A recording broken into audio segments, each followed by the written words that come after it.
It's all I've ever known, really. Like I said, before I could go to the boxing gym, I did a little bit of kickboxing. Never used my feet. Got told I'll always be better boxing. And then obviously my mum and dad opened St John's in Cholton. Been in there Monday to Friday every week from when I was about 8 to when I was about 17, 18, 19. Done a lot of coaching as well. So I'd coach the younger classes and then train with the senior classes. Had nearly 100 fights, 98 amateur fights. Boxed for England, won a couple of national titles and stuff, and then decided to turn pro. And now currently 11-0 now, and looking at cracking on over the next year or so. His development has come on, probably developed faster than anyone I've seen. They've all developed in the gym. It was a tough time in lockdown. No one was getting, fights, but all of us kept in the gym. We kept working hard. We kept improving and everything. And I've never seen a change in what he's added to his game. He's becoming a proper all-rounder now. He can box southpaw, he can box orthodox, he can box at short range. His short game now was fantastic.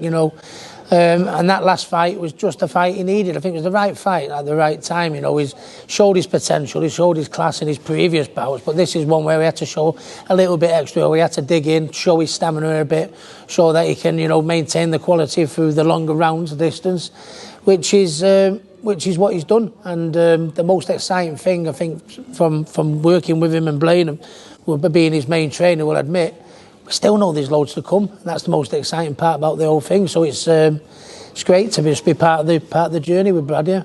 I think coaching it really opened my eyes a little bit to you look at something from a different perspective, and then when you're boxing yourself, you'd think of it from a kind of coach's perspective, which I'd never done before, and it completely kind of changed the way I'd look at boxing and look at.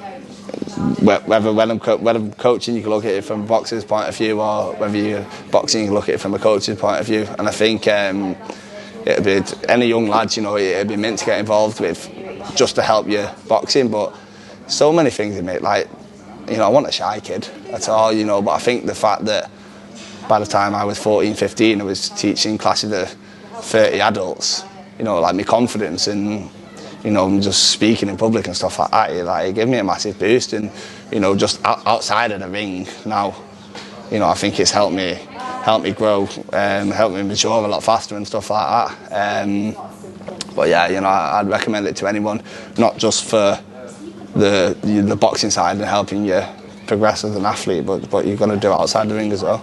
To be honest, when we are working on stuff in the gym, I've spoke to people about this before. I think it's a lot easier to get across to him because he's got a coach's eye, so he can understand where I'm looking at it from. And in a way, I think it works well. Like a boxer, you would never think about it when you're fighting, but if you can look at things from the outside of the ring, I think you can think that little bit better inside it. Like I look back, obviously I did a bit of boxing myself back in the day.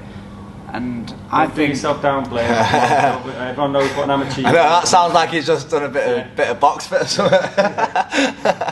But no, I think if I look back now, I think I could have been much better if I had the brain for boxing that I've got now. And I think that's what helps him. He's got that coach's eye already as a youngster. So when we are working on things, I think it's easier to get across to him. He understands it more. And when we're watching fights, opponents and stuff like that, he's watching it from a coach's eye like I would, and we both sort of tend to spot the same things, don't we? And tend to be reading off the same page, so it ends up working really well, yeah. Friends with Danny, who does a lot of work with Mavericks, and he was just speaking to me one day about is it something that I'd be looking at getting involved with and willing to do, and obviously because they've got the experience from all the days coaching at St John's in the amateur gym, I knew I'd be more than confident and willing to do it. And it's just obviously it's hard sometimes with the training when you are flat out near fights making time for it. But when I can make the time for it, it's I enjoy doing it as well. It's fun, it's good, and I like giving back. That looks well, shit. Can I swear on the outtakes? I'm not sure. Give us that other one, but pretend they both might go. What's that we used to get? I'm just going to stand Actually, no. I always say to my mum, when my mum's done it for so long, Like she doesn't know, fight week, she'll say, how you doing, you alright? Wait, alright? You ready? Yeah, alright, see you in a bit. My nana, she just asks mad, just mad stupid questions, and you think, oh, leave me alone. Just like, what colour shorts you wearing? What colour shorts will he be wearing? Have you got your sponsors on your shorts yet? Will he have sponsors on his shorts?